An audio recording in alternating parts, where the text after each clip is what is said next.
Hi everyone, it's Katie, and today I'm going to do the All About RWS Smith tag by Ragged Poet and Two Spirit.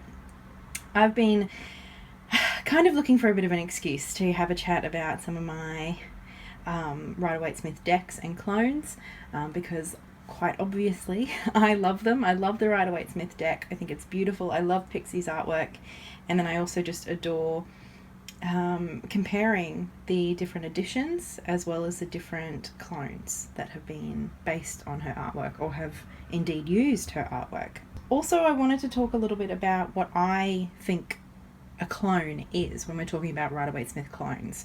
I know this tag, a lot of people have been kind of talking about different decks because they're interpreting the term clone very differently, which has been really interesting for me. But I certainly, when I think of the word clone, I think of something quite specific, so I'll talk about that a little bit too. So I have actually already done a video comparing some of my RWS Smith decks. I've since obviously acquired a few extra, but I'll leave a link to that video. Basically in that video I spoke about and compared these three decks with the Centennial. Now these four up the top are kind of laid out in order of their age, in the order that they were released. So this one is a new one for me. This is the classic RWS yellow box by US Games, but this is one of the pre-copyright editions, which I managed to score on eBay. I've been wanting one of these decks for a long time, but I knew that I wasn't willing to spend more than like $30 or $40, which, you know, if you have been looking for these decks, you'll know that they go for a lot more than that. But you know, I knew that I didn't need it. Obviously, I already have plenty of RWS Smith decks, so it wasn't a priority or anything. So I just waited, and then I was the only person who bid on it. It's not a blushing fool or anything fancy, but it is really lovely, and the cardstock's beautiful, and the colours are lovely too. So this is the oldest deck that I have. In that video, this was the oldest one I had at that time. This is a deck I found at Savers, and it's a little bit different, but it is older. So it still has the really nice cardstock. It's perhaps a little bit waxier than that one, but it was still published in Switzerland. So it was before they moved. So it was still really nice cardstock and colouring. It's a little bit darker and richer than the older one though, but it does have the copyright. So this is one of the ones that I shared in that video, and I do love this deck. This one, I love this deck. This is one of my favorite. I keep saying that. These three that I've just mentioned, I think are all really beautiful editions.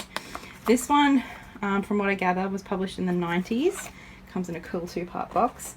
But it was UK distribution only. And so it's not super old. It does have the copyright and everything. The cardstock isn't quite as thick.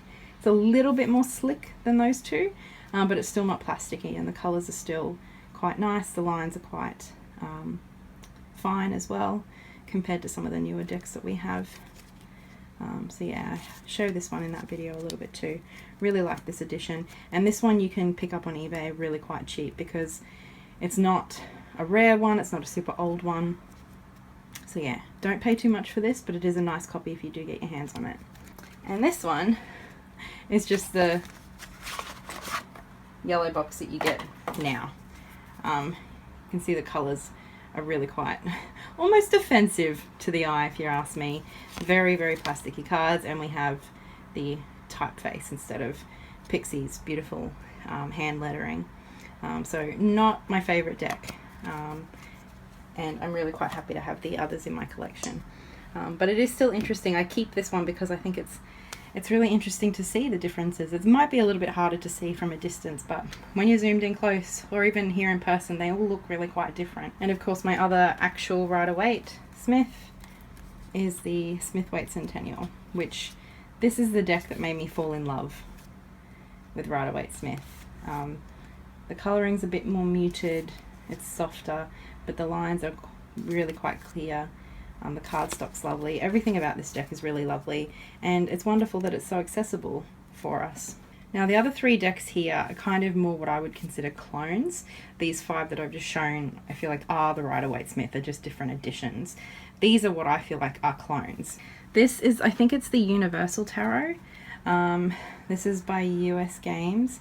It came in a box called like the Beginner's Tarot. And it had like a white border with the titles and like a blue line on either side of the image. It was a bit weird. So I trimmed it down and edged it in gold to match the backing. And I love this deck. This is kind of like my travel bag pocket deck that I take around with me everywhere.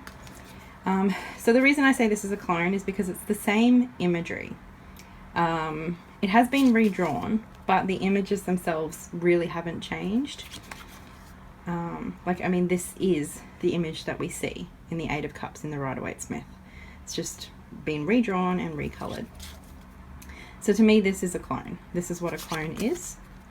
And this is perhaps one of my, I think this is really the only one of the modern, like, actual clones that I really like. I've had like, is it the Radiant Rider-Waite? And there's a couple of others.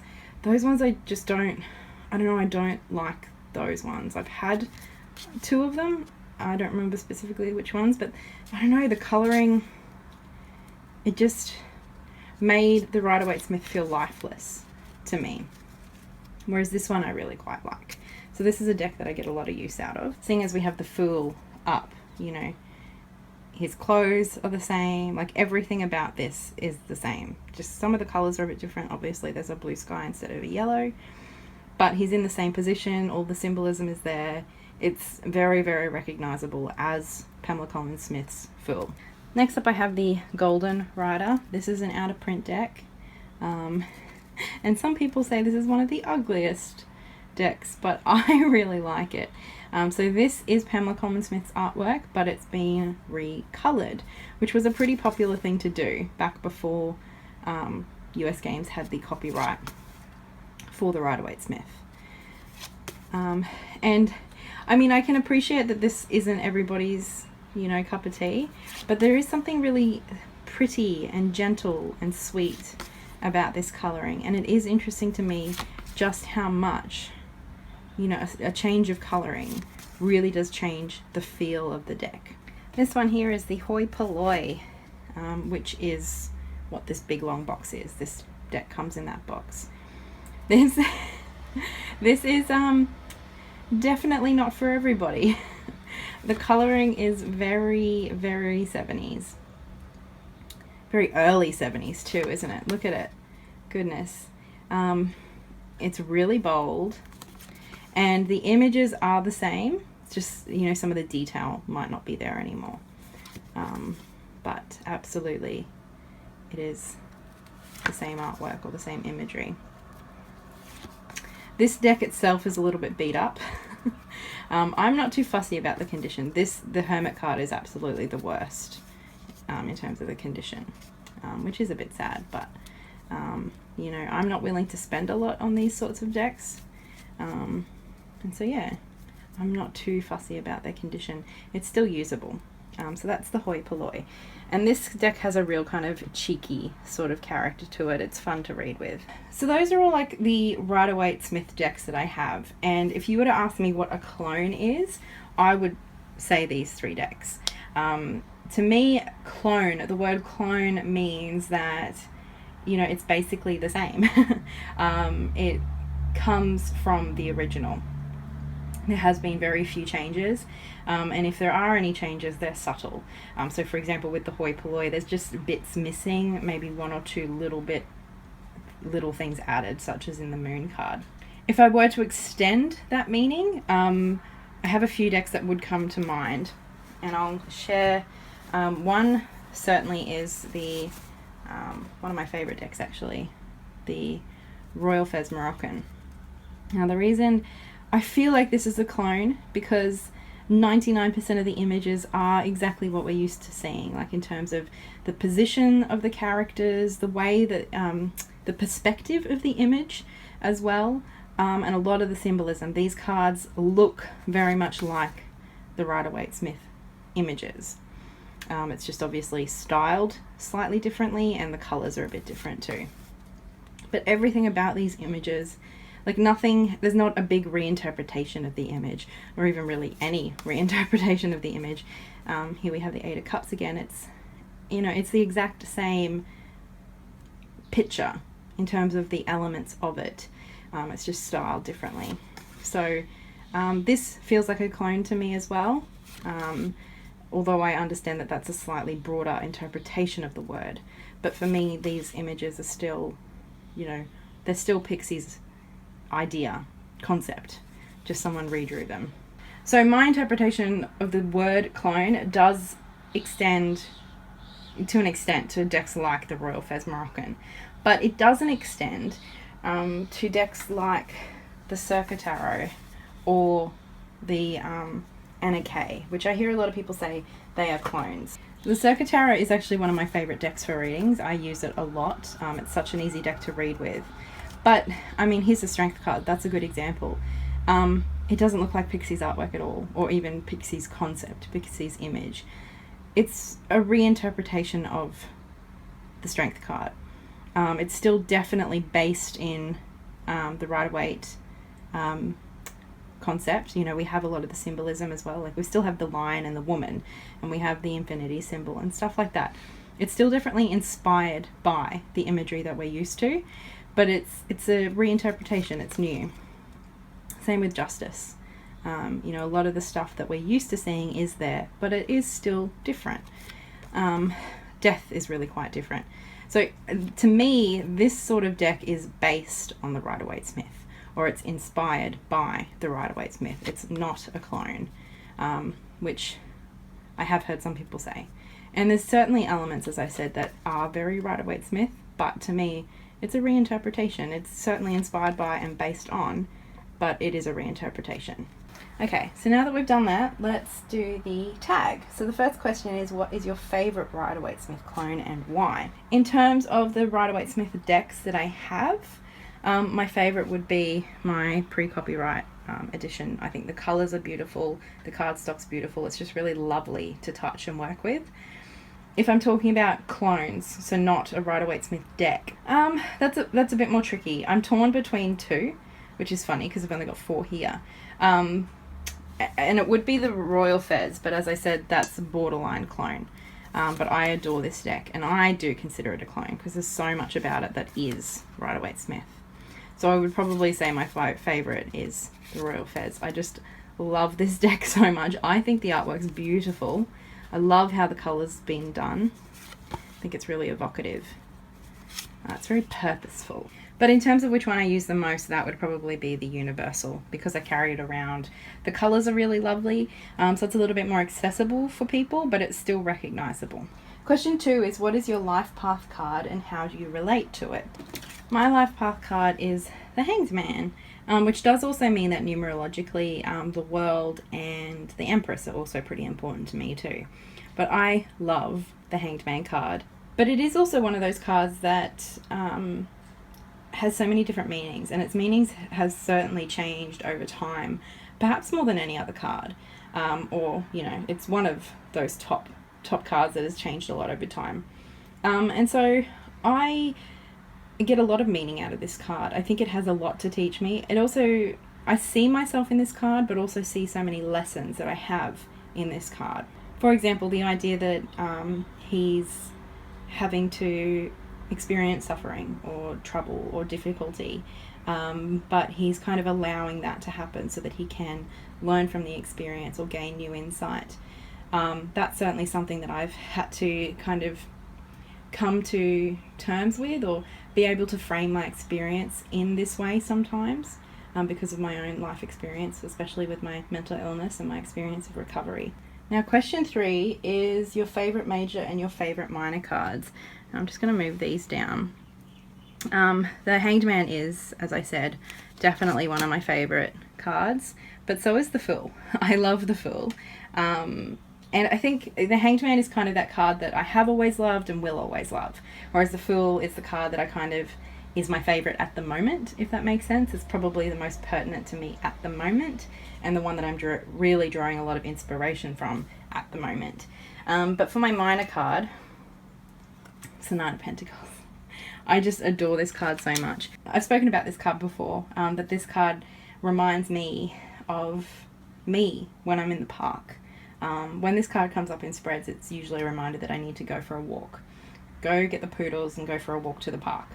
For me, this card is all about being really mindful and enjoying the beauty around you, experiencing the senses, just being happy and content with where you're at.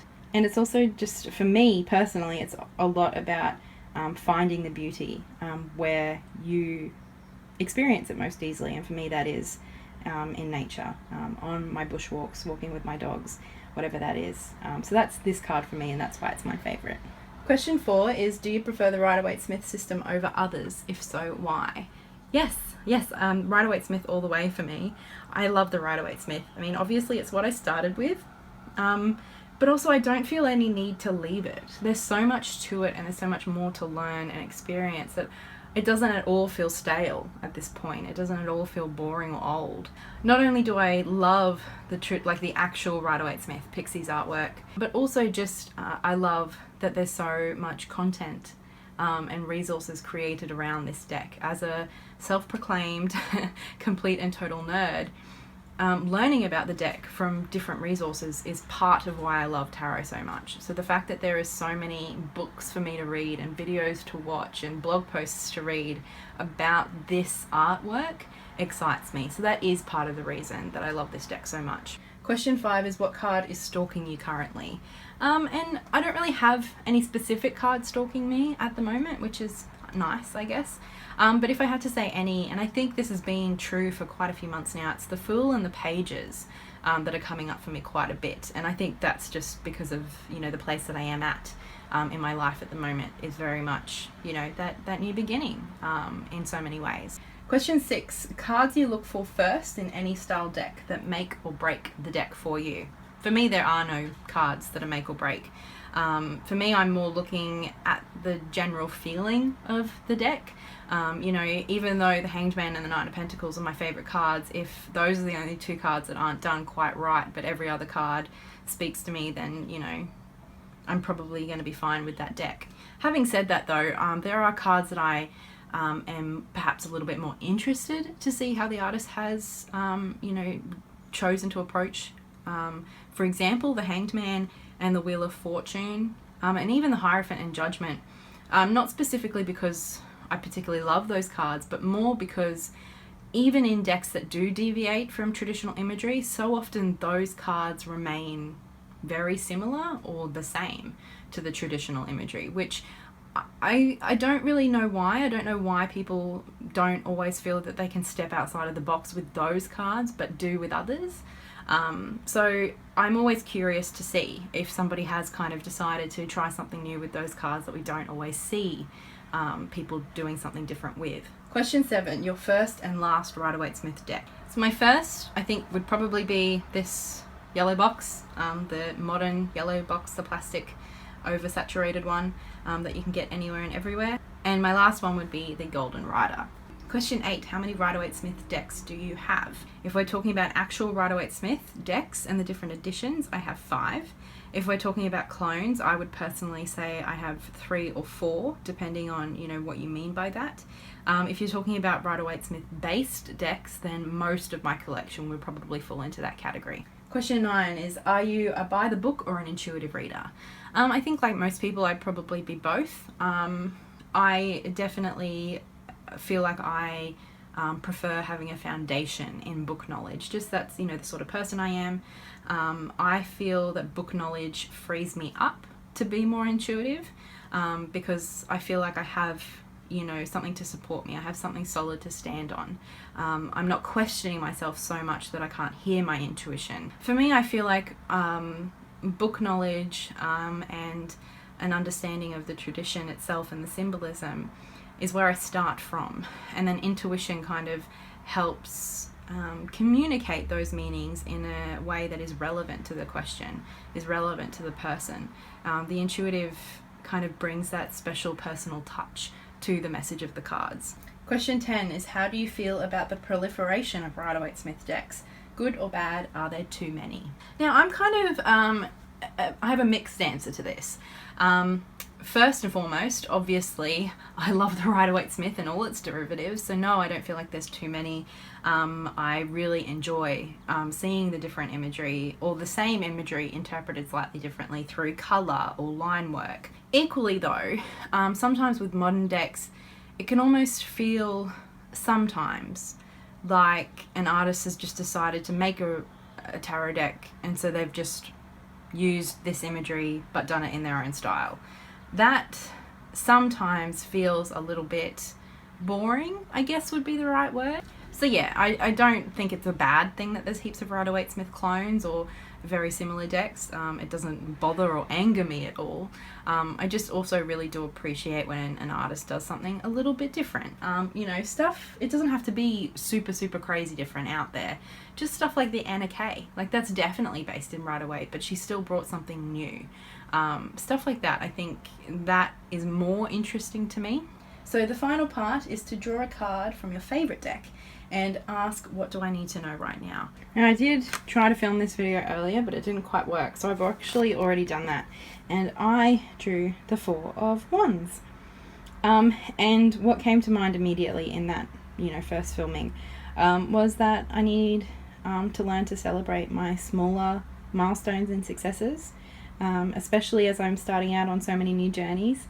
As a perfectionist, I can feel like I have to get to the 10 before I'm at all satisfied or happy or want to share anything that I've achieved.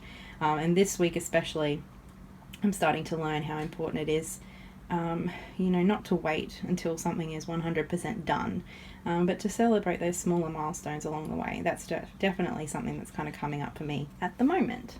So that's all for the All About Rider-Waite Smith tag. I hope you enjoyed this video. If you have any comments or questions, please leave those below. And until next time, guys, so much love. Bye.